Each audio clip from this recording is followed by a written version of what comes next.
Well, good evening, everyone, and welcome to a new live episode of He Said, a look at the world from a seasoned Black man's perspective. I'm your host, Alvin King, and welcome to our Friday night episode, ladies and gentlemen. Uh, happy, what am I going? I'm just going to say happy Friday to everybody right now, because seems like these short weeks just always makes it seem like my days are off. And so I know now it's Friday because I'm here with all of you, everyone. I don't know if you all are prepared, but tonight is the Mega Millions drawing, and it is at $1.15 billion. And the drawing is at 11 o'clock tonight. So for all of my friends who say that you love me, if you bought a ticket and you win, remember that you said you love me. And this is for my family too. You love me. Okay, I'm here. I'm here for you. Also, it is the final Friday of 2024, ladies and gentlemen. And we are excited about that tonight because our show, 2024, A Year in Review, we are ready to talk to you about some of the things that have helped shape 2024 for us. There has been so many things, so many great and not so great things happening in 2024, but Bobby and I have put a show together for you tonight that we're sure that you're going to like. Happy Kwanzaa to everyone, ladies and gentlemen, for those of you who celebrate Kwanzaa, and happy Hanukkah to everyone who celebrates Hanukkah. It is also Hanukkah. Hey, Monica, how you doing? Thank you for joining us tonight. Hey, Oscar, happy holidays to both of you. Well, hey, Rose, how are you? Welcome to the show tonight. Because it is our year in review show, we have a lot to do tonight. So I'm going to get the show started right now, and I can't do it without having this gentleman on the show, ladies and gentlemen. So please welcome the co-host for the chat, Bobby.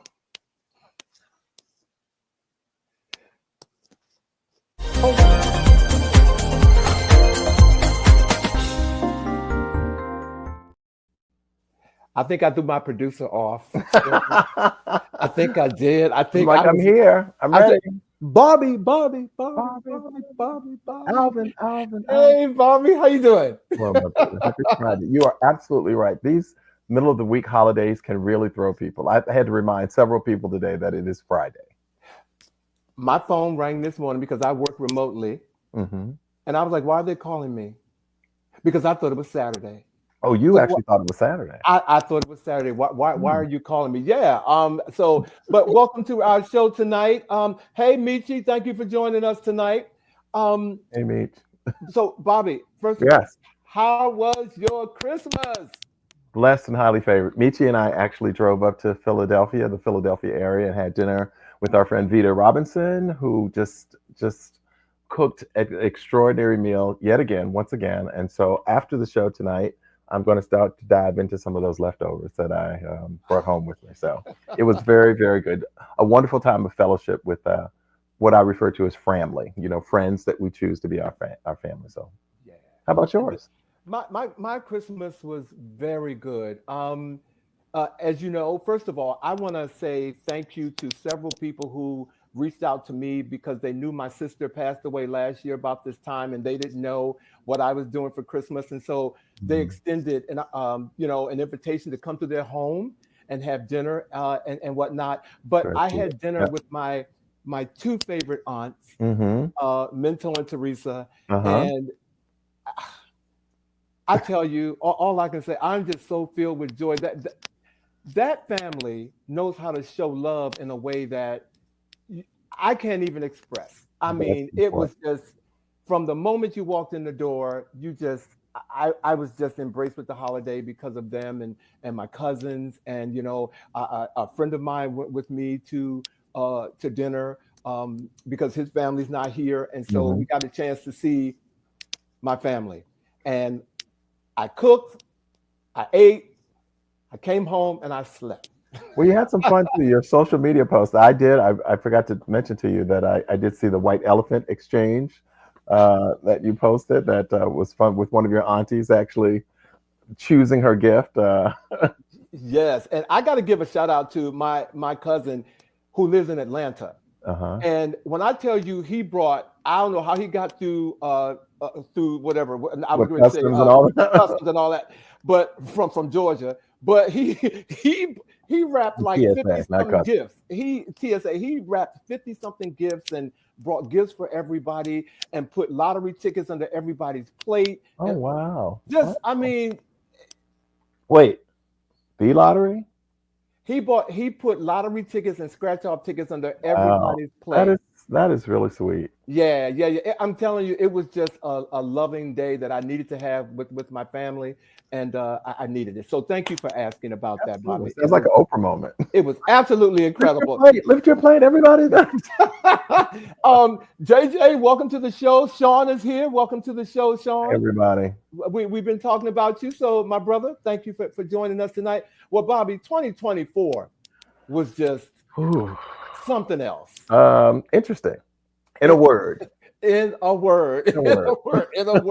But you know what, ladies and gentlemen, we have pulled some of our favorite moments from 2024. Hello, Michelle Sims. Hey, Michelle. Been singing your name today too, my sister.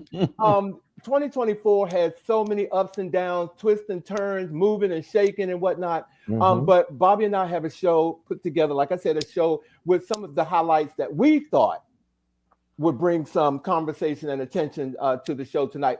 But before we do that, Bobby and I want to play a game with you all. So we're counting on your participation tonight. We're really counting on you guys to chime in as you always do.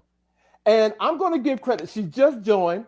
One of my sisters on here tonight sent me a text this week, letting me know how she, as far as her friends, she gives them something every year. And so I took it and I put it into the show. Excellent. So tonight we're doing a game called A Word Game, ladies and gentlemen.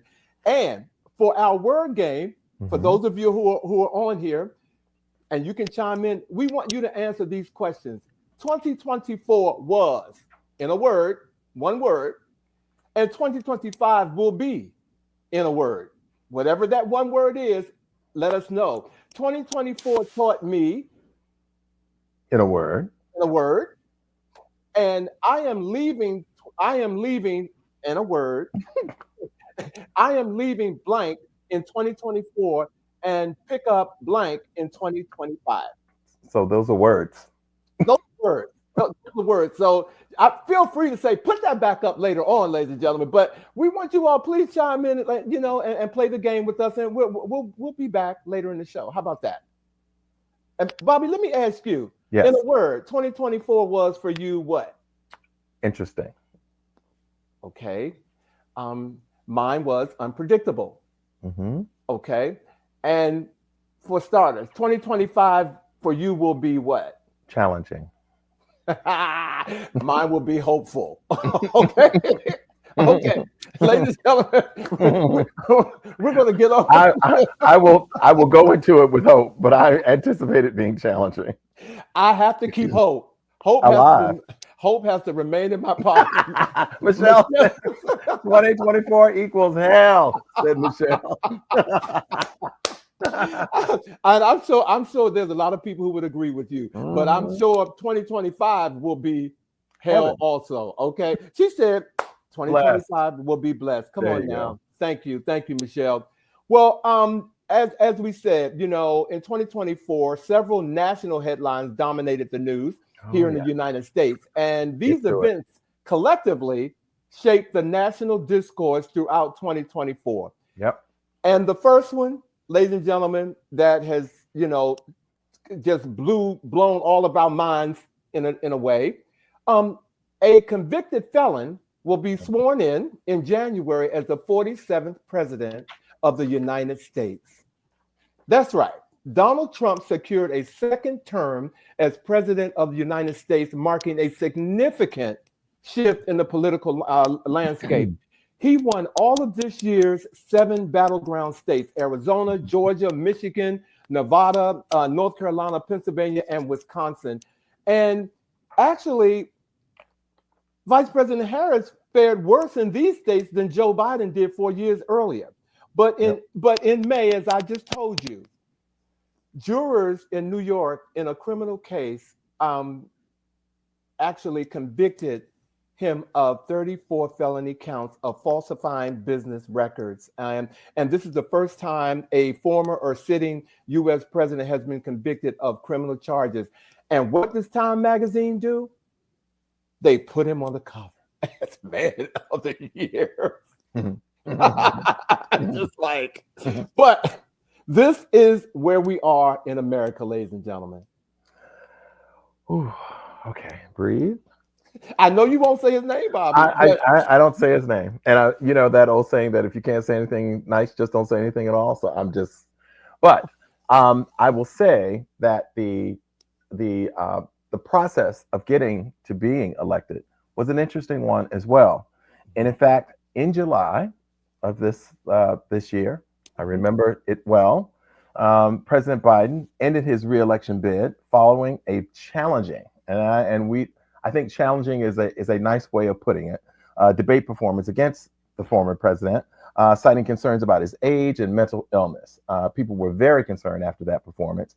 And in fact, within a relatively short period of time, in response to a lot of people calling it out, he endorsed Vice President Kamala Harris as the Democratic nominee, stating, "I offer my full support and endorsement to Vice President Harris, a dedicated public servant who will lead our nation forward," was his statement upon his endorsement of her. Now, in doing so, it caused a major transition, as you might imagine, within the Democratic Party, because this withdrawal prompted the Democratic Party to navigate an unprecedented shift in the late election cycle, less than 100 days, essentially, in order to really kind of reintroduce Kamala and get her to receive the nomination and the presidency. The party faced challenges in unifying support and recalibrating campaign strategies to bolster Harris's candidacy. So there was a lot to be done in a relatively short period of time. A lot. Yeah. And in doing so, there were challenges, as you might imagine. There was a lot that was going. There were some challenges there. So she inherited a campaign that was already struggling due to Biden's unpopularity and a lack of cohesive message. This situation left her with limited time to redefine the campaign's direction and to connect with voters effectively. And that was a challenge. It was a challenge connecting with male voters, female voters, but in the midst of it, there was this incredible resurgence of money, and there was momentum in spite of the challenges.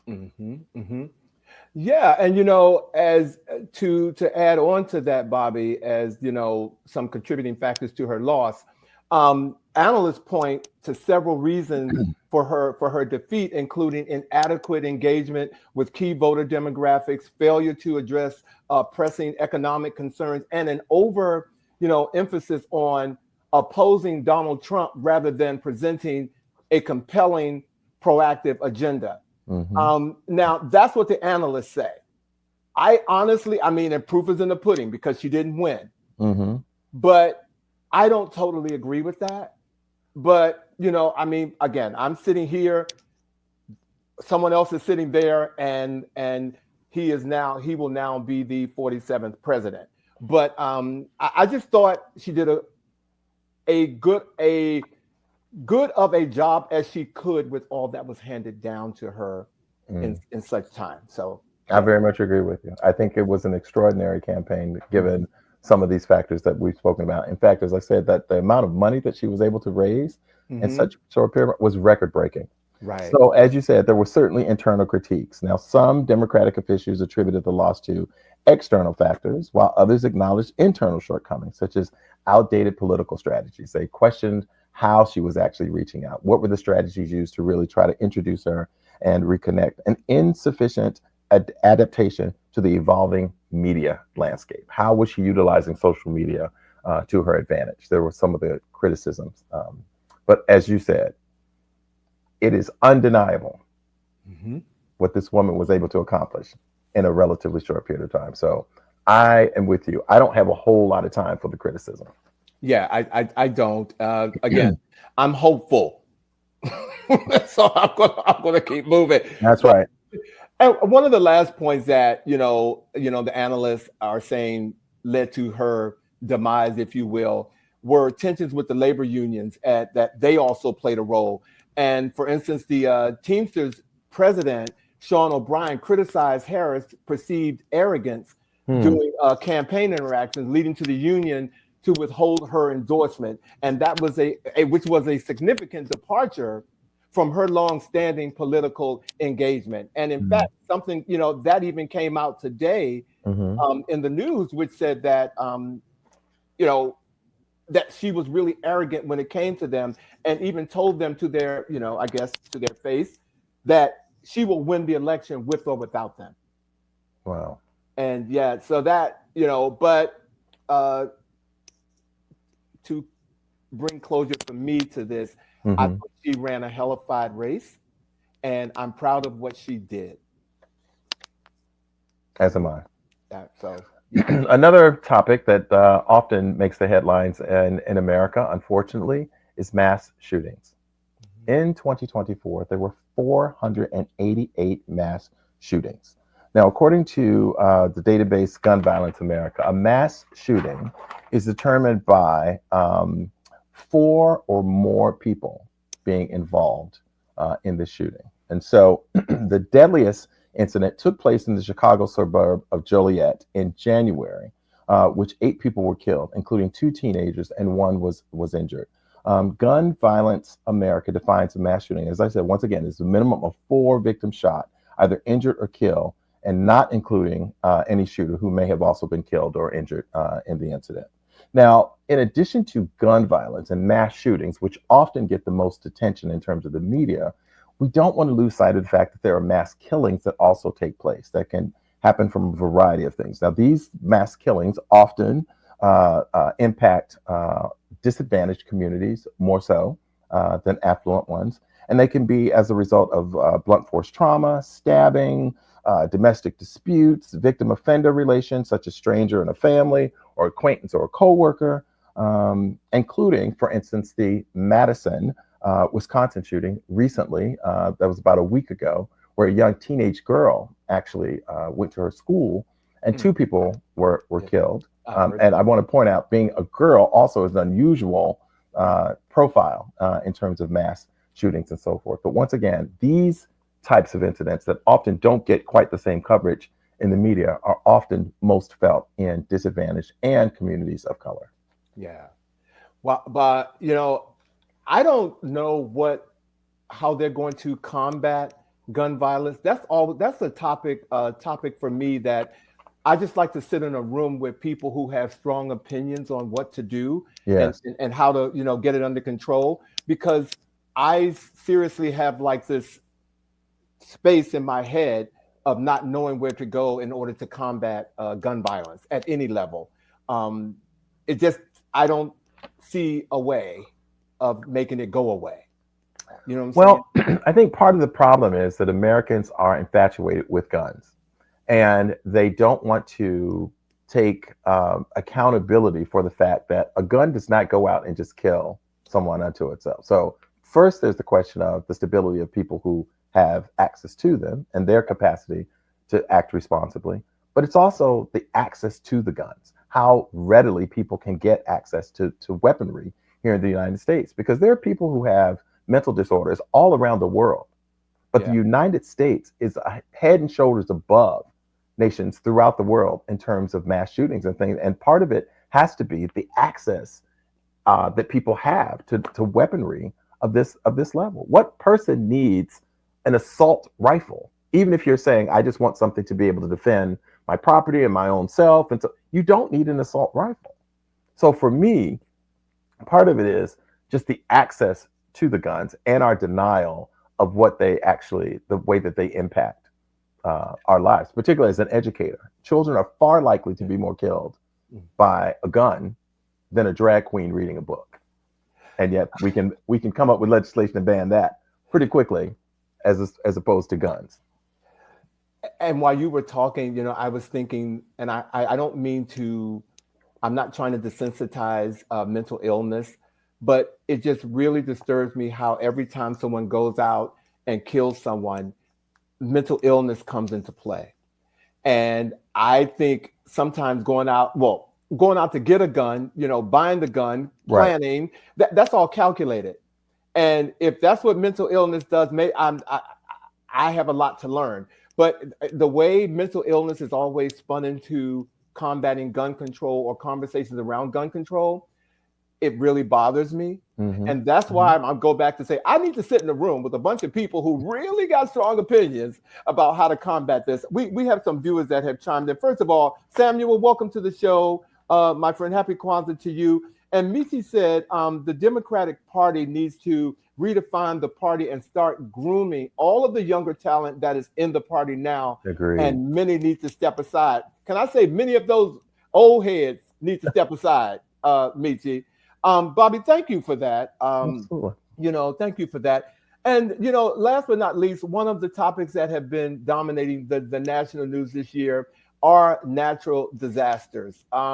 Significant floods and hurricanes impacted various regions, leading to discussions on climate change and disaster preparedness. All 18 storms right here are in the Atlantic Basin happened in 2024. 5 major hurricanes: Beryl, Debbie, Francine, Helene, and Milton. They all caused major damage and catastrophic flooding from Florida to North Carolina. Here, I'm going to give you some of the damage that these hurricanes did, or these natural disasters made in 2024. First of all, Hurricane Helene. This tropical cyclone in September 24 caused 225 deaths. I mean, by herself. As of November 30th, at least 166 people have died in floods in the United States, which most of the deaths were occurring while they were driving. Wow. In Las Vegas, where it's hot, the average daily temperature in the summer of 2024 was 96.2, the hottest summer on record. And in Clark County, the coroner's office confirmed that 491 deaths could be attributed to the heat wave, Bobby.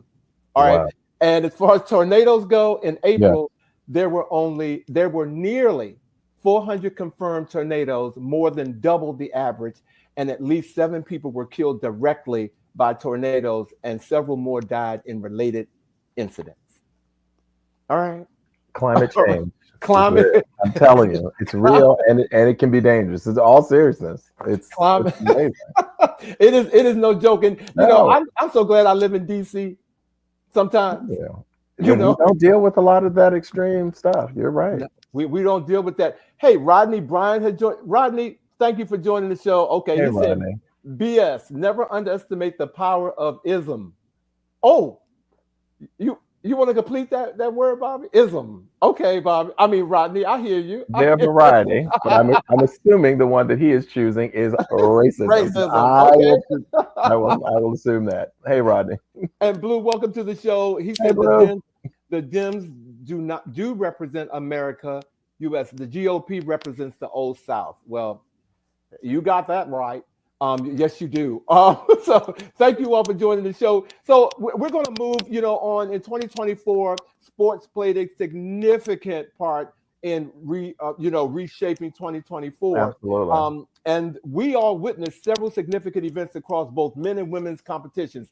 These stories highlighted the dynamic and ever evolving nature of the sports world in 2024, showcasing remarkable achievements and significant developments across various disciplines. Here are some of the ones that we have for you. I'm just going to go ahead and kick it off with Caitlin Clark. Okay? Caitlin Clark. Her ascendancy in women's basketball. Yes. She was honored as the AP Female Athlete of the Year following her impact on women's sports. She led Iowa to the national championships game, became the top pick in the WNBA draft, and won Rookie of the Year, drawing an unprecedented attention to women's sports and the record-breaking viewership and sold-out arenas. And she was getting some backlash from people who thought that she didn't deserve what she was getting. But the girl is bad, and she's bad. I will give her that. She's bad. She broke numerous NCAA and Big Ten records during her time at the University of Iowa. She became the all-time leading scorer, surpassing Pete Maravich's record. She also became the first player to record at least 3,800 points, 1,000 assists, and 950 rebounds in a career. There's no question that Caitlin Clark is awesome. There's no Okay, question. okay. And because of her awesomeness, the average price of tickets for an Iowa game has increased 224% since she joined the team in 2020. It's amazing. And last but not least on Caitlin, she was the number 1 overall pick in the 2024 WNBA draft selected by the Indiana Fever. The girl is bad. You got to my girl Angel Reese. Well, see. I'm just saying. See, Angel Reese is bad too, but but Caitlin Clark. She's the you know what? Yeah, you can't. No, you can't deny it. Her stats alone tell the story. Okay, see, but see, you didn't do Angel. See, Angel, we love you too, Angel. we do, but we had a short time. We only got an hour. That's right. And to tell your story, that's 12 minutes too, Angel. That's right. But there's a lot of love to go around. In addition to Caitlin Clark setting records and breaking records and all of that, let's talk about the Olympics, the 24 Olympics. The United States topped the medal count for the 4th consecutive Summer Games, securing 40 gold and 126 total medals. Now, the Games achieved full gender parity this year, which is quite unusual. Equal members of male and female athletes, and who among us can forget one of the sports that was introduced this year, and that being, there's Katie Ledecky here from the DMV, some of our track runners here that were breaking records. But what I wanted us to think about was that sport that we all know and love, that now is a sport, breakdancing. Lord Jesus. Do you remember breakdown? And there is a lot of mixed emotion still about her. Her. Like her. It's her. That one. That one right there. Her. Okay. That one God. right what there. Was she doing? She looked like she was having an epileptic seizure as opposed to dancing. First of all, how you doing? Michelle, how do you feel? She said, in a word, trash. Trash. Michelle she's on fire tonight. 2024 is hell. That breakdancing was trash. Yes, yeah. When I heard that breakdancing was coming, yeah, I kind of cringed because I didn't think. I know somebody. Don't cancel me and don't take my card. But breakdancing versus ballroom dancing. What? And I don't care. You can tell me ballroom dancing is not a card sport. is taken. Okay. but this was something that now I hope that they have 4 years to kind of shape and get it the way they want, because it was so funny to watch these people compete in that category or in that. I can't call it a sport. Well, and that is the question that's up debate. Do people really consider it a sport? But I'm trying to think, what else could you call into question? You mean what about breakdancing? No, about another sport that somebody questioned it before it was actually introduced. Well, I'm gonna be honest with you, but this is the Olympic. I mean, this is the Winter Olympic. That thing where they're like shuffling the ball. Yeah. Yes, I know what you're talking about. That's like me looking at golf. Disc. It's like a disc. Yeah. If they remove that, and you can bring ballroom dancing is just. Did you see the person who won the gold for breakdancing though? I did. He was incredible. That's right. Thank you, Rodney. Curling. It's curling. Thank curling. you. That's it. Thank you. It is absolutely horrible. The guy who won was incredible. So there is a level of breakdancing that certainly could be seen as competitive as ballroom dancing, because of the physicalness that it requires of you to do what you do with your body. Not everybody can do it, as demonstrated by what's her name. Well, and I'm going to bring it home and say thanks to the Olympic Committee for bringing diversity into the games. Yes. So Yeah. I'm going to give I them think that's that. a good way to wrap that up on. I'm going to say thank you. And they didn't stop with breakdancing Uh-uh. because LeBron James and Coco Gauff, they were the Olympic flag bearers this year. Yep. So And another break in diversity. that was that was really good to see, and another breakthrough in diversity. Yep. And while we are talking about sports, and we're talking about LeBron James and all his awesomeness. Yes. LeBron James and his son, Bronny James, they have made NBA history. James and his son, Bronny, they are the first father-son duo to play in the NBA simultaneously. Isn't that something? I mean, imagine having your child that you remember holding as a baby, now your teammate on an NBA team.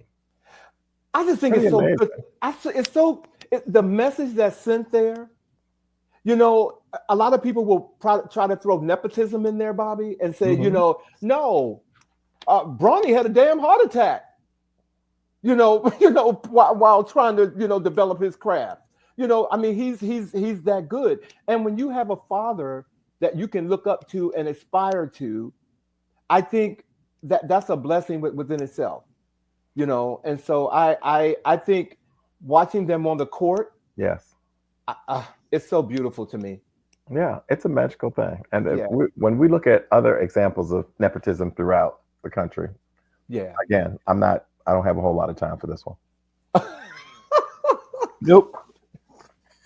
The boy can play. His father's a legend. Done. He said you don't have a whole bunch of time. I don't. You don't. What you say? It's a simple. What do you call it? It's a no-brainer. It's a no-brainer. And I've also learned as I've gotten older, every call does not require a response. Oh, come on now. And you don't have to accept every RSVP to an invitation. No. And come on now. We got another one. Come on. No is a complete sentence. We're on fire. That's what we're taking into 2025. No nonsense. It's a complete sentence. It's no nonsense. Well, thank you, Bobby. Well, we're going to move on now to our culture and entertainment. Absolutely. And the events that, significantly influenced the cultural and entertainment sectors throughout 2024, reflecting a dynamic nature of the industry. And it cannot go without saying that one of the top names in entertainment was Taylor Swift.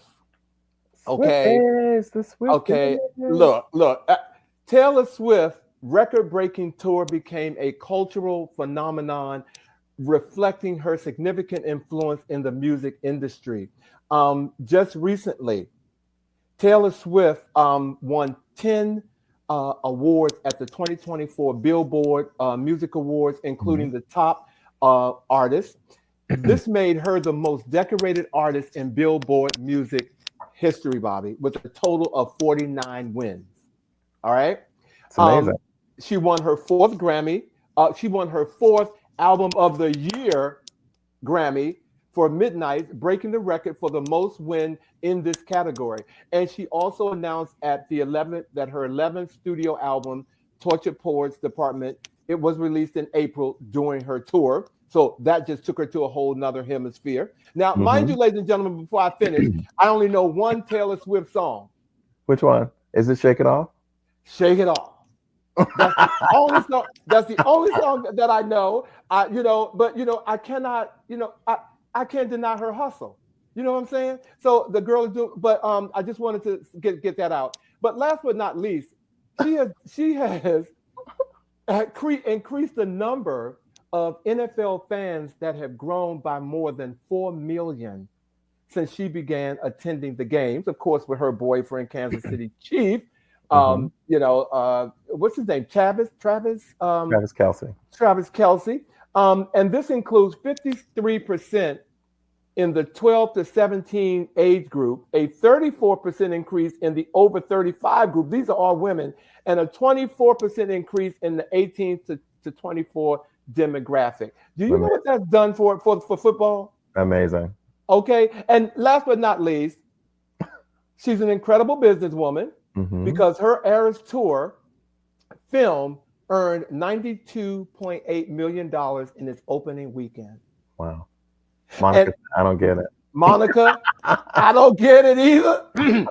Like I said, Ronnie's like, that's her song? Yes, that's her song. Shake it off. If it's music, okay. Because I don't know it. And I don't know what people see. So I'm with Monica on that. But you know what I really also appreciated is that I read a story that as the tour ended, she gave huge bonuses to everyone who worked on the show, her crew, the stage crew that traveled, like thousands and thousands of dollars in bonuses. Huge. I mean, who needs a lottery ticket? When you work at Taylor, you know. Who needs? And I also read that her and her boyfriend, why can't I get his name? Travis Kelce. Yes. Travis.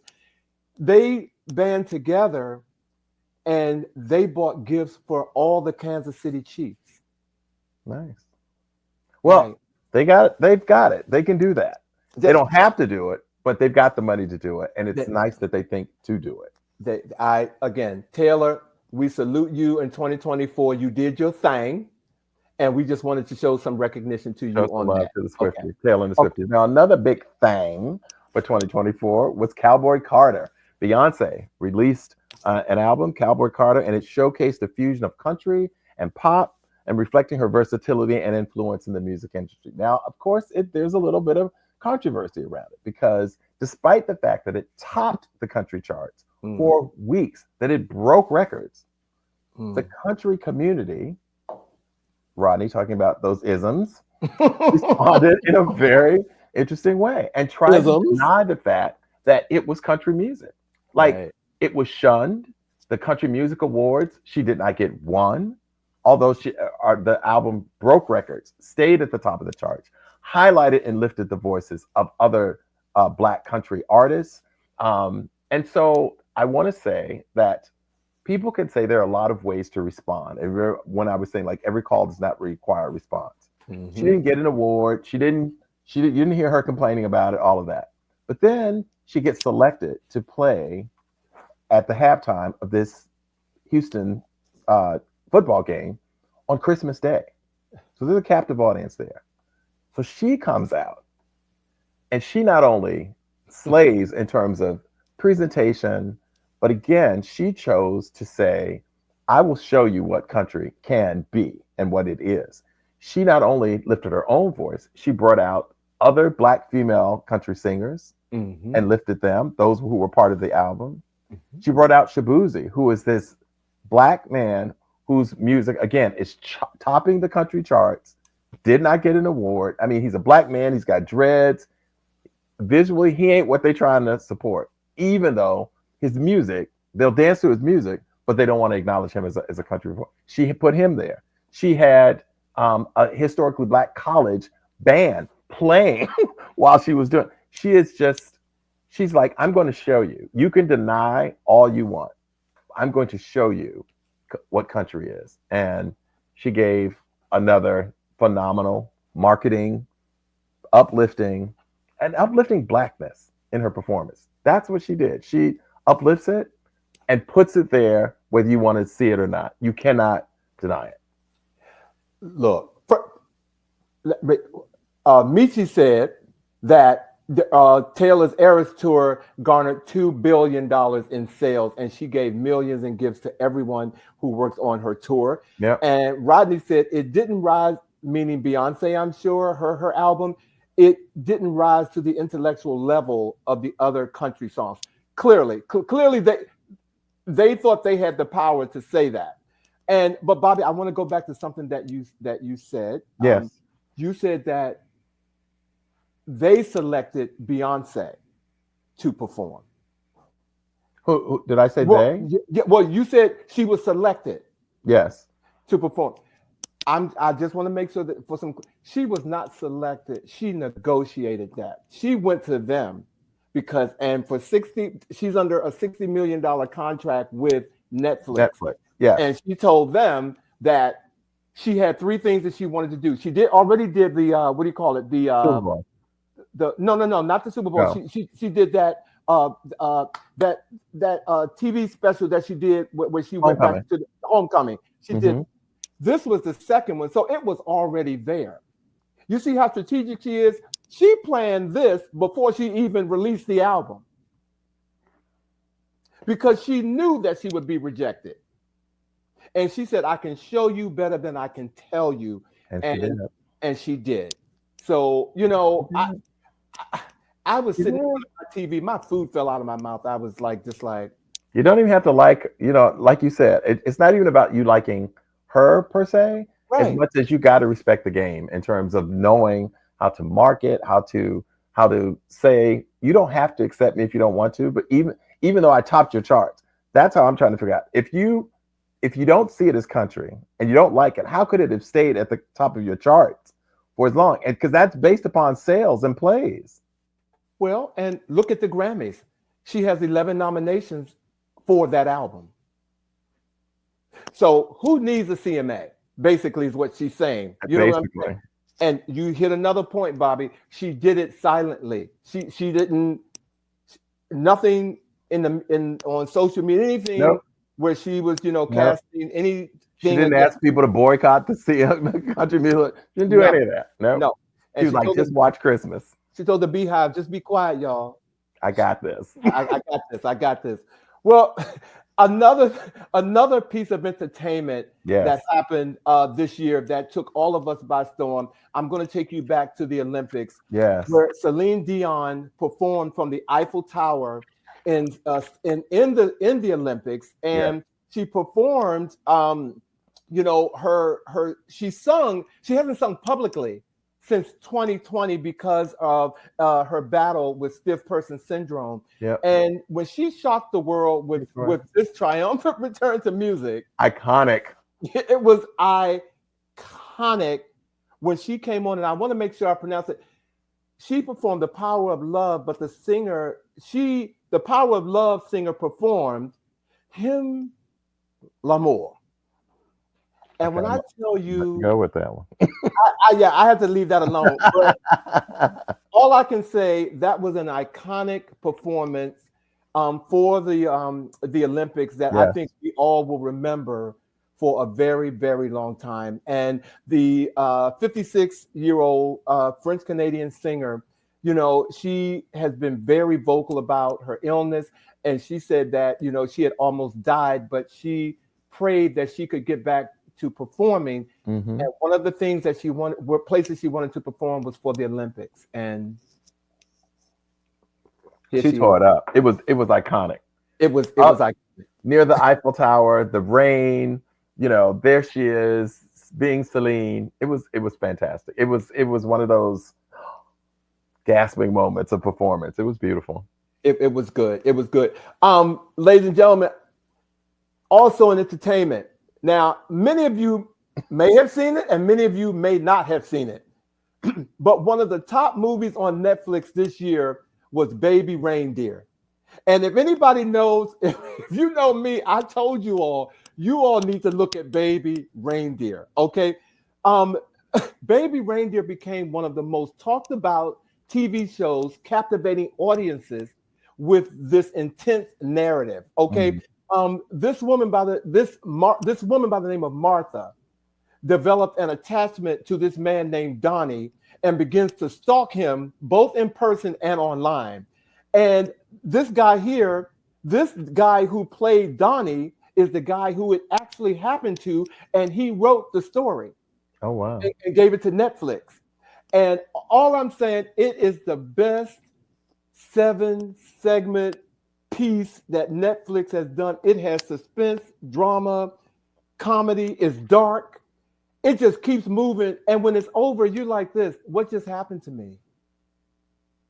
I'm telling everybody, please go to Netflix and see Baby Reindeer. It was one of the best shows in 2024. And there were some good ones, but Baby Reindeer will hold your attention. Yes, I will follow your lead because, of course, before the show began, he was letting me have it, and our producer for not having seen Baby Rain. So I will see it, but I'm going to watch it after I see 6888. That's going Oh, to be that's my I've treat. already Okay. I've already seen it. That is good. Let me get Rodney said power and influence pertaining to Beyonce and what she did. Yep.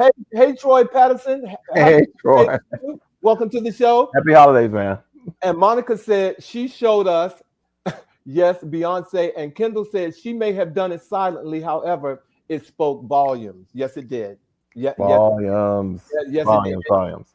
And it's on Netflix now, so y'all can go back and see 30-minute of the 13-minute concert. It's on. It is. It is. Okay, great. Yeah, you can go back and see it. Yes. Mm-hmm. Okay. All right. So now you would literally have to be under a rock to not know about this next story.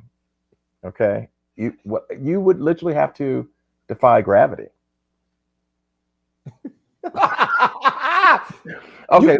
Hold on. You tinkle for that. Okay. That was good. That was good. I got one for you though.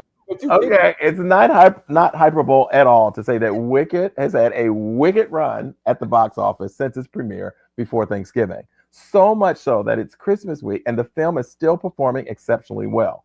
Now, after a strong Monday before Christmas that saw the musical pull in a whopping 4.6 million, an 88% rise from its Monday performance last week, Wicked has officially crossed the $575 million mark at the global box office. Now, Wicked, a domestic total, now stands at $389 million, and its international haul much less at $187 million, leaving its worldwide cumulative haul at $576 million at the time of this show. Now, Wicked finished this weekend, the weekend of December 20th, third at the box office with $14 million, behind Sonic 3, Hedgehog at $60 million, and of course, The Lion King, Mufasa, The Lion King at $35 million. But still, Wicked has done wicked well. It's wicked. I'm waiting because both of them have been nominated for Emmys already. You mean both of them? No, Emmys. The Emmys comes on first, right? But Emmys television. Well, no, the Emmys. Do you mean the Golden Globe? The Golden Globes or the Emmy? It's the Golden Globe. It has to be Golden Globe. Yeah, because Emmy is only television. Yeah. Well, both of them have been nominated for Golden Globes. Okay. I knew it wasn't an Oscar yet. Yeah. And so, and of course, the Golden Globe often kind of predicts in some ways the Oscar. Well, let's. There's been some social media banter about they're not even in the same category. You know what I'm saying? Because one is supporting actress and one is leading. I'm assuming that Ariana is leading and Cynthia Erivo is supporting. You know what? I don't know. I'm not going to go on record and say which one is which because I'm not sure. I'm not going to do that, but I'm going to do my homework. And, if any of you, I don't know which one is leading and which one is supporting. Yeah. But I can tell you who I hope isn't.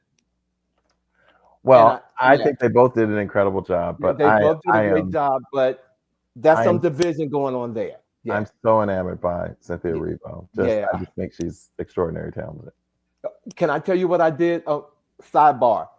Christmas Eve. Yes. I was downstairs working out in my basement, and I went to YouTube, and I just put in Cynthia Erivo, and so I was in Cynthia Erivo concert for like an hour. Like everything that YouTube could play with Cynthia Erivo, and it was. She is just absolutely incredible. First it was Shirley Bassey, then it was Whitney Houston, now Cynthia Erivo. All incredible artists. I just want to also, as you were talking about movies that you must see, I think that it was a great sleeper, yet an extraordinary production of Cynthia Erivo when she did Aretha Franklin. When she did she was unbelievable. You're gonna make she was. So I encourage people to see that. It was on television. It wasn't in the movie theaters. Jennifer Hudson did the one in the movie theaters. Cynthia Erivo did the one on television, and it was great. And finally, if you have not heard her sing Alfie at the Kennedy Center, you owe it to yourself to YouTube it. Like it will give you chills. Shirley Bassey, Whitney Houston, Cynthia Erivo. All right. Done. And last but not least, Troy said it's Cynthia Erivo for Best Actress. Thank you, Troy. thank you. Okay, now last but not least in Yes. celebrity news, Yes. ladies and gentlemen, the rise and fall of Sean Diddy Combs. Ooh. A hip hop empire is now crumbling. As many of you all know, Sean Combs, the boy from Harlem who became a hip hop icon, now faces federal charges that could see him spending years behind bars. The indictment against him reads like a Hollywood thriller filled with allegations of sex trafficking, racketeering, and a host of other slippery crimes that paint a picture of a man who used his power and influence to prey on the vulnerable. All I can say to this is, Sean, you let greed get in the way, and now you have to pay. Oh, are you trying to rhyme? Like you let greed get in the way, and now you have to pay. Now you have to pay.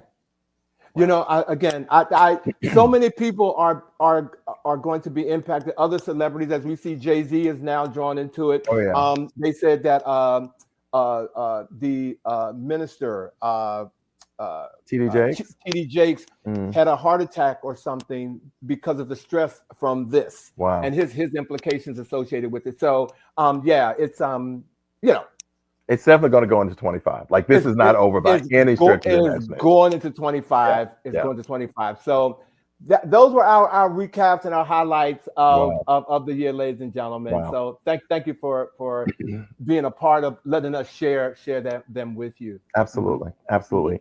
And now at this time, we would like to take a moment to honor and pay tribute to a number of influential people who made a difference in our lives, who left us during the year of 2024. So please join us here at He Said, He Said, He Said, as we remember in Memoriam 2024.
We remember Memoriam 2024. May all of those souls rest in peace. Well, Bobby and I thought before we leave that we also wanted to share with you, take a few minutes to share with you our most iconic and most inspiring visuals that we have taken away from this year. And I'm gonna keep it quick. One of my most inspiring visuals this year, because this happened, I mean, literally the day before I crossed this bridge, ladies and gentlemen, the aftermath of the Francis Scott Key Bridge in Baltimore when it collapsed on March 26. A Singapore flag vessel hit a column supporting the bridge, causing part of the span to collapse and killing 6 construction workers who were on it. State officials estimated repair to cost up to $1.9 billion to repair this. This was one of my most inspiring visuals of 2024. And for me, it was an image that I believe embodied the hope of the future and the importance of representation. It was the image of Kamala Harris accepting the nomination for President of the United States and her great niece looking on. And we all had such extraordinary emotion in seeing this little girl look up at her great aunt and think that she could be the first Black South Asian woman to hold the highest level of power in the United States and arguably one of the most important positions in the world. Mm-hmm. Thank you, Bobby. And I chose this picture because I love tennis and the athleticism of tennis. This picture captivated me. This is Novak Djokovic as he slid at the net for a forehand against Francisco Carandulo at the men's singles 4th round match during day 9 of the 2024 French Open in Paris. This picture right here says, Alvin, you cannot play tennis ever. Okay, so ever. Okay. Not if you got to do that. No. If you got to do that, Alvin, if it means that much to you, then it is a wrap. Okay. That would have been a missed ball right there. and last but not least, we wanted to select someone who we thought was our person of the year. And I don't know if you all will agree with us, but it is none other than Snoop Dogg. Snoop Dogg has been everywhere this year. I mean, everywhere. Look, what's her name? The track star who Sha'Carri Richardson. She was put out of the Olympics for smoking weed. And Snoop Dogg has made smoking weed cool. And look, he was over the Olympics.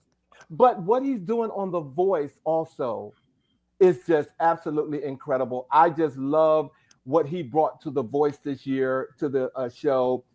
I just love Snoop Dogg. Snoop Dogg, you are our person of the year. We see you, and we know that you are doing what needs to be done. So everything, Snoop Dogg. Okay, am I not his son? I don't know. Okay, I'm not his son. Okay, all right. Well, we definitely run out of time. You're right, Troy. but we wanted to take a few minutes before we let you go. And Sean, yes, Greg Gumbel passed away today. Actually, yeah. And also today would have been the gentleman who went to Howard, the actor who was in the. Why am I just all of a sudden it just went out of my head. He went to Howard, the actor that was in Black Panther. Yes. Chadwick Boseman? Chadwick Boseman. His birthday was today. Yes. Oh, I didn't realize that. His birthday was today. We speak his name. May he rest in peace. Chadwick Boseman. I definitely would have included him. But he didn't die in 24. He didn't die in 2024. Yes. That is correct. So Bobby, would you like to just say thank you, some thank you to our viewers? As we come to the year end, first of all, I want to say thank you, Alvin, for all the work that I know you put into the show each and every week.